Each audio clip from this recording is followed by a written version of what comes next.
Hello everyone, educare YouTube চ্যানেলে তোমাদের স্বাগত জানাই। আমাদের আজকের আলোচনার বিষয় হলো ষষ্ঠ শ্রেণীর বা ক্লাস 6-এর সেকেন্ড ইউনিট টেস্ট বাংলার সম্পূর্ণ সাজেশন। অর্থাৎ আজকের ভিডিওর মাধ্যমে তোমাদের যে সাহিত্য মেলা বই রয়েছে, এই বইটির যে পাঠগুলি তোমাদের সেকেন্ড ইউনিট টেস্টে পরীক্ষা হবে, সেই পাঠগুলির গুরুত্বপূর্ণ প্রশ্নগুলি আমি তোমাদের বলে দেব। এই প্রশ্নগুলি প্রস্তুত করলেই তোমরা তোমাদের সেকেন্ড ইউনিট টেস্ট পরীক্ষায় কমন পেয়ে যাবে। তাই আজকের বলা প্রশ্নগুলি অবশ্যই কিন্তু তোমরা দেখে রেখো, কোনো প্রশ্ন এর মধ্যে কিন্তু তোমরা বাদ দিও না। যে প্রশ্নগুলি বলে দেব তার মধ্যে কোনো প্রশ্নের উত্তর যদি তৈরি করতে তোমাদের কোনো সমস্যা হয়, সেটি অবশ্যই আমাকে কমেন্ট করে জানাবে। আমি সেই উত্তর তোমাদের যথাযথভাবে তৈরি করে দেব। তো চলো শুরু করা যাক আজকের ভিডিওটি। ষষ্ঠ শ্রেণীর বাংলা সাজেশন 2024 দ্বিতীয় পর্যায়ক্রমিক মূল্যায়ন। সাজেশনের প্রশ্নগুলি দেখার আগে প্রথমে যে পাঠগুলি তোমাদের সেকেন্ড ইউনিট টেস্টে পরীক্ষা হবে বাংলার, সেই পাঠগুলি তোমরা আগে দেখে নাও। তোমাদের পরীক্ষা হবে সুভাষ মুখোপাধ্যায় রচিত মরশুমের দিনে, যতীন্দ্রনাথ সেনগুপ্ত রচিত হাট, তপন কর রচিত মাটির ঘরে দেয়ালচিত্র, দুর্যোধন দাস রচিত ঝুমুর, অমিয় চক্রবর্তী রচিত পিঁপড়ে, রাজকিশোর পট্টনায়ক রচিত ফাঁকি, বিমলচন্দ্র ঘোষ রচিত উজ্জ্বল এক ঝাঁক পায়রা, ধনগোপাল মুখোপাধ্যায় রচিত চিত্রগীত, দক্ষিণারঞ্জন মিত্র মজুমদার রচিত আশীর্বাদ, শিবরাম চক্রবর্তী রচিত এক ভুতুড়ে কাণ্ড এবং নবনীতা দেবসেন রচিত বাঘ। এই পাঠগুলি তোমাদের সেকেন্ড ইউনিট টেস্টে পরীক্ষা হবে। এবার প্রথম যে পাঠটি তোমাদের পরীক্ষা হবে সুভাষ মুখোপাধ্যায় রচিত মরশুমের দিনে। মরশুমের দিনের ইম্পর্টেন্ট প্রশ্নগুলি প্রথমে দেখে নাও। প্রথম প্রশ্ন, ধান শব্দটি কোন শব্দ থেকে এসেছে? অগ্রহায়ণ বলতে কি বোঝায়? 2 নাম্বার, বসুধারা ব্রত কোন ঋতুতে হয়? 3 নাম্বার, মেঘকে নামাবার জন্য মেয়েরা দল বেঁধে ছড়া করে তাকে কি নামে ডাকে? 4 নাম্বার, বাস ডিপোয় অপেক্ষামান যাত্রীদের ছবি কিভাবে মরশুমের দিনে পাঠটিতে ধরা পড়েছে? 5 নাম্বার, গ্রামের সঙ্গে শহরের যে এখনো নারীর টান, এই নারীর টান প্রসঙ্গ রচনাংশে কিভাবে এসেছে তা লেখো। 6 নাম্বার, ধানের সবচেয়ে বড় বন্ধু হলো বৃষ্টি। বৃষ্টির সময়ে ধান ক্ষেতের ছবিটি কেমন থাকে? অন্য যে সময়ে ধান চাষ হয়ে থাকে তা লেখো। 7 নাম্বার, আগে বছর আরম্ভ হতো অগ্রহায়ণে, এর সম্ভাব্য কারণ কি? এই 7টি প্রশ্ন অবশ্যই কিন্তু করে রেখো এই পাঠটি থেকে, এর মধ্যেই তোমরা কমন পেয়ে যাবে। এরপর যতীন্দ্রনাথ সেনগুপ্ত রচিত হাট। হাট থেকে অবশ্যই যে প্রশ্নগুলি করে রাখবে সেগুলি হলো, প্রথম প্রশ্ন, হাটের স্থান ছড়িয়ে দূরের গ্রামের ছবি কিভাবে কবিতায় ফুটে উঠেছে? 2 নাম্বার, প্রকৃতির ছবি কিরূপ অসীম মমতায় কবিতায় আঁকা হয়েছে তা আলোচনা করো। 3 নাম্বার, বাজে বায়ু আসি বিদ্রুপ বাঁশি, কবির এমন মনে হওয়ার কারণ কি বলে তোমার মনে হয়? 4 নাম্বার, উদার আকাশে মুক্ত বাতাসে চিরকাল একই খেলা, কোন প্রসঙ্গে কবি আলোচ্য পংক্তিটি লিখেছেন? তিনি এখানে কোন খেলার কথা বলেছেন? চিরকাল চলে বলতে কবি কি বোঝাতে চেয়েছেন? 5 নাম্বার, হাটে সন্ধ্যায় প্রদীপ জ্বলে না কেন? কার ডাকে রাত্রি নেমে আসে? এই 5টি প্রশ্ন হাট থেকে অবশ্যই কিন্তু করে রেখো। যদি কোনো প্রশ্ন না পারো আমাকে কিন্তু কমেন্ট করে জানাবে, আমি সেই উত্তর তোমাদের অবশ্যই বলে দেব।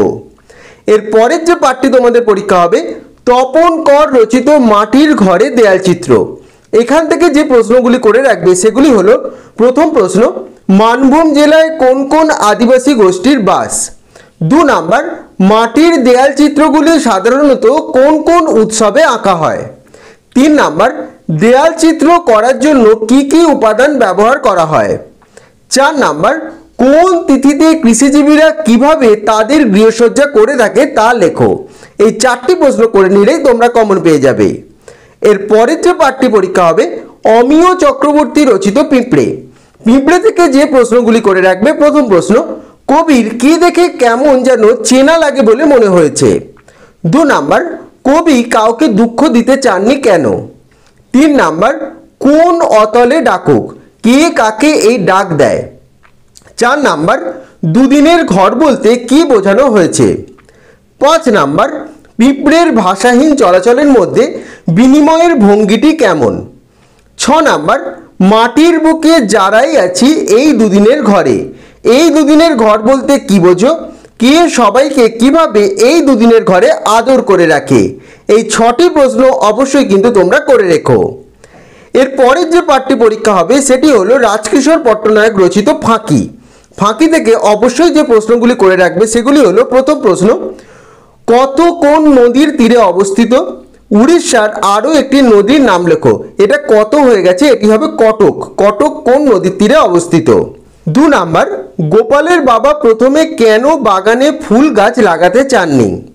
3 নাম্বার, গল্প অনুসারে কটকের খবরের কাগজে আম গাছটিকে নিয়ে কী সংবাদ বেরিয়েছিল?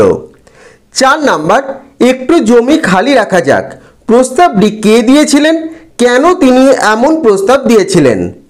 5 নাম্বার, গোপাল মুখ তুলে সন্দিগ্ধভাবে বাবার মুখের দিকে তাকালো, তার এই সন্দেহের কারণ কি? 6 নাম্বার, আম গাছটি কীভাবে গোপালবাবুর বাড়ির নিশানা হয়ে উঠেছিল? 7 নাম্বার, আম গাছটিকে ঘিরে বাড়ির লোকেদের অনুভূতির প্রকাশ গল্পে কিভাবে লক্ষ্য করা যায়? 9 নাম্বার, ঠিক বন্ধুর মতোই গাছ সব কথা লুকিয়ে রেখেছে, গাছটি কিভাবে গোপালের বন্ধু হয়ে উঠেছিল, কোন সব কথা সে লুকিয়ে রেখেছিল? এবং 10 নাম্বার, গাছটি কিভাবে পরিবারের সকলকে ফাঁকি দিয়ে চলে গেল? এই 10টি প্রশ্ন অবশ্যই কিন্তু করে রেখো, এর মধ্যেই তোমরা কমন পেয়ে যাবে, তোমাদের কোনো সমস্যা হবে না। এরপরে রয়েছে যে পাঠটি, সেটি হলো চিত্রগ্রীব। চিত্রগ্রীব থেকে অবশ্যই যে প্রশ্নগুলি করে রাখবে সেগুলি হলো, প্রথম প্রশ্ন, চিত্রগ্রীব নামক ছবিতে গল্পটি পড়ে চিত্রগ্রীবের বাবা এবং মায়ের আচরণ তোমার কেমন লাগলো তা কয়েকটি বাক্যে লেখো। এবং 2 নাম্বার, চিত্রগ্রীবের ছবিগুলি কে এঁকেছেন এবং কথাগুলি কার? এই 2টি প্রশ্ন করে রাখলেই হয়ে যাবে। এর পরের পাঠ দক্ষিণারঞ্জন মিত্র মজুমদার রচিত আশীর্বাদ। আশীর্বাদ থেকে যে প্রশ্নগুলি করে রাখবে, প্রথম প্রশ্ন, বন্যায় প্রকৃতির রূপ কেমন হয়? পিঁপড়ে কোথায় আশ্রয় নিয়েছিল? 2 নাম্বার, বৃষ্টির সময় পাতা কাঁপছিল কেন? পিঁপড়ে নিজেকে বাঁচানোর জন্য কি করলো? 3 নাম্বার, জল কেমন শব্দে হেসে উঠেছিল? 4 নাম্বার, বুক ভেঙে নিঃশ্বাস পড়ল পিঁপড়ের, কেন এমন হলো? 5 নাম্বার, শরতের আশীর্বাদ তোমারও ওপরে ঝরুক, কে এমনটি কামনা করেছিল? প্রকৃতির বুকে শরতের আশীর্বাদ কিভাবে ঝরে পড়ে? 6 নাম্বার, আশীর্বাদ পাঠটিতে কোন ঋতুর প্রসঙ্গ এসেছে? পাতা গাছের কি প্রয়োজনে লাগে? 7 নাম্বার, পিঁপড়ের বাসস্থান সম্পর্কে 3টি বাক্য লেখো। 8 নাম্বার, বৃষ্টির সময় তোমার চারপাশের প্রকৃতি কেমন রূপ নেয় সেই সম্পর্কে 3টি বাক্য লেখো। 9 নাম্বার, পাতা কেন পিঁপড়েকে তার শরীরে কামড়ে ধরতে বলেছিল? 10 নাম্বার, তাই আজ বেঁচে গেলাম, বক্তার আজ বেঁচে যাওয়ার কারণ কি? এবং 11 নাম্বার, মেঘের আড়াল থেকে বৃষ্টি কোন কথা শুনতে পেয়েছিল, তা শুনে বৃষ্টি পিঁপড়েকে কি বলল? এই 11টি প্রশ্ন দিলাম, এগুলি কিন্তু তৈরি করে রেখো। যে প্রশ্নটির উত্তর না পারবে আমাকে কিন্তু অবশ্যই তোমরা কমেন্ট করে জানিও, এবং ভিডিওটি ভালো লেগে থাকলে অবশ্যই কিন্তু ভিডিওটি লাইক করে দিও। এর পরের যে পাঠটি পরীক্ষা হবে সেটি হলো শিবরাম চক্রবর্তী রচিত এক ভুতুড়ে কাণ্ড। এখান থেকে যে প্রশ্নগুলি করে রাখবে, প্রথম প্রশ্ন, সাইকেল ঘাড়ে করে যেতে হলেই হয়েছে, লেখকের গন্তব্য কোথায়? সাইকেল ঘাড়ে করে যাওয়ার প্রসঙ্গ এসেছে কেন? 2 নাম্বার, যেখানে বাঘের ভয় সেখানেই সন্ধে হয়, প্রবাদটির মর্মার্থ কি? 3 নাম্বার, চিরদিনই আমি আশাবাদী, এই আশাবাদীর কারণ গুণে লেখক কিভাবে পুরস্কৃত হয়েছিলেন? 4 নাম্বার, গল্প অনুসরণে সেই নির্জন বনপথে লেখকের রোমাঞ্চকর অভিজ্ঞতার কথা নিজের ভাষায় লেখো। 5 নাম্বার, আমি হাঁ করে তাকিয়ে থাকলাম, লেখক কেন তার কথা অসমাপ্ত রেখে হাঁ করে তাকিয়ে রইলেন? এই 5টি প্রশ্ন করে নিলেই কিন্তু তোমরা কমন পেয়ে যাবে, তাই এইগুলি কিন্তু তোমরা কখনোই বাদ দিও না। এর পরের যে পাঠটি তোমাদের পরীক্ষা হবে সেটি হলো নবনীতা দেবসেন রচিত বাঘ। বাঘ থেকে অবশ্যই করে রাখবে, প্রথম প্রশ্ন, পাখিরালয়ের বাসায় কি পাওয়া যেত না? 2 নাম্বার, ছোট্ট বাঘ তার খিদে মেটানোর জন্য প্রথমে কি ধরতে গিয়েছিল? 3 নাম্বার, ছোট্ট বাঘের বাবা মা বাসা বদলে কোথায় গিয়েছিল? 4 নাম্বার, সুন্দরবনের বাঘ কি নামে পরিচিত? এই 4টি প্রশ্ন অবশ্যই কিন্তু করে রেখো, এই 4টি করলেই বাঘ থেকে তোমরা কমন পেয়ে যাবে। তো তোমাদের সাহিত্য মেলা বইয়ের সমস্ত প্রশ্নগুলি দিয়ে দিলাম দ্বিতীয় পর্যায়ক্রমিক মূল্যায়নের জন্য, যেগুলি ভীষণ গুরুত্বপূর্ণ। অবশ্যই এই প্রশ্নগুলি তোমরা করে রেখো এবং যদি কোনো প্রশ্নের উত্তর না পারো আমাকে কমেন্ট করে জানাবে, আমি সেই উত্তর তোমাদের যথাযথভাবে দিয়ে দেবো। তোমরা প্রশ্নগুলি খাতায় লিখে নিয়ে তৈরি করে নিতে পারো, ভিডিওটি স্ক্রিনশট নিয়ে রাখতে পারো, অথবা দরকার পড়লে ভিডিওটি প্রথম থেকে তোমরা আর একবার দেখে নিতে পারো। প্রত্যেকটি প্রশ্ন কিন্তু তোমাদের দ্বিতীয় পর্যায়ক্রমিক মূল্যায়ন ষষ্ঠ শ্রেণীর জন্য ভীষণ গুরুত্বপূর্ণ। এটিই হলো তোমাদের ষষ্ঠ শ্রেণীর দ্বিতীয় পর্যায়ক্রমিক মূল্যায়নের বাংলার সম্পূর্ণ সাজেশন।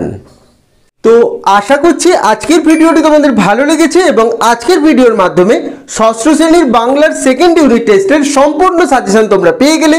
যে যে প্রশ্নগুলি আমি দিলাম এই প্রশ্নগুলি অবশ্যই কিন্তু তোমরা তৈরি করে নিও, এর মধ্যেই তোমরা কমন পেয়ে যাবে।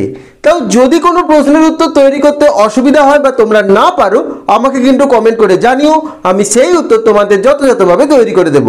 এবং ভিডিওটি ভালো লেগে থাকলে অবশ্যই ভিডিওটি লাইক এবং শেয়ার করে দিও এবং চ্যানেলটি অবশ্যই তোমরা সাবস্ক্রাইব করে দিও। সকলে ভালো থেকো।